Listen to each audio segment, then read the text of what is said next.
the United Nations has added its voice to international calls for the Kenyan government to respect the High Court's order that 3 banned television stations be allowed to resume transmissions.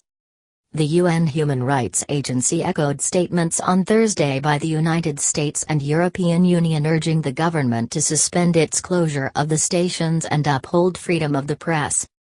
Press freedom.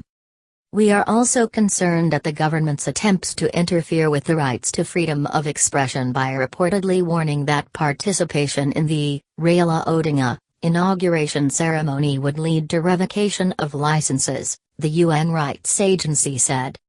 A leading press freedom advocacy group meanwhile accused the government of exhibiting contempt for the rule of law. Refusal to abide by the court order represents a brazen example of censorship, added the New York-based Committee to Protect Journalists. Kenya should be a beacon for the continent regarding the public's right of access to information, the group's Africa program coordinator, Angela Quintal, added in an interview with The Nation. Ms. Quintal pointed out, however, that one international institution has been conspicuously silent on the TV shutdown and the government's defiance of the High Court's order.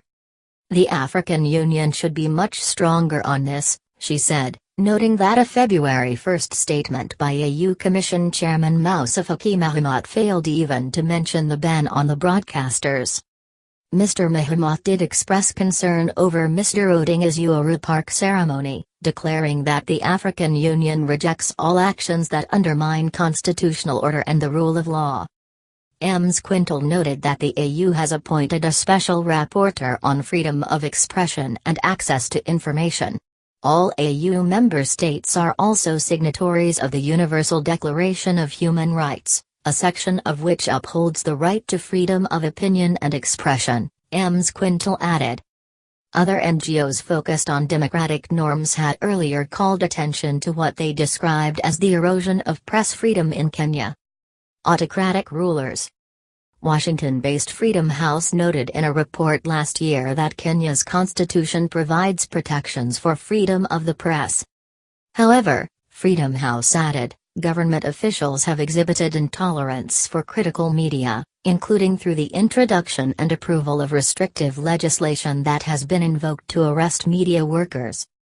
Journalists risk harassment and attacks while carrying out their work and in retaliation for it, the advocacy group said.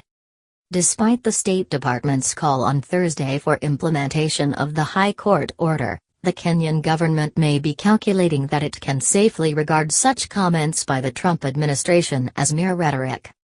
As the New York Times reported on Friday, across the world, autocratic rulers are engaging in increasingly brazen behavior, rigging votes, muzzling the press and persecuting opponents, as they dispense with even a fig leaf of democratic practice once offered to placate the United States or gain international legitimacy.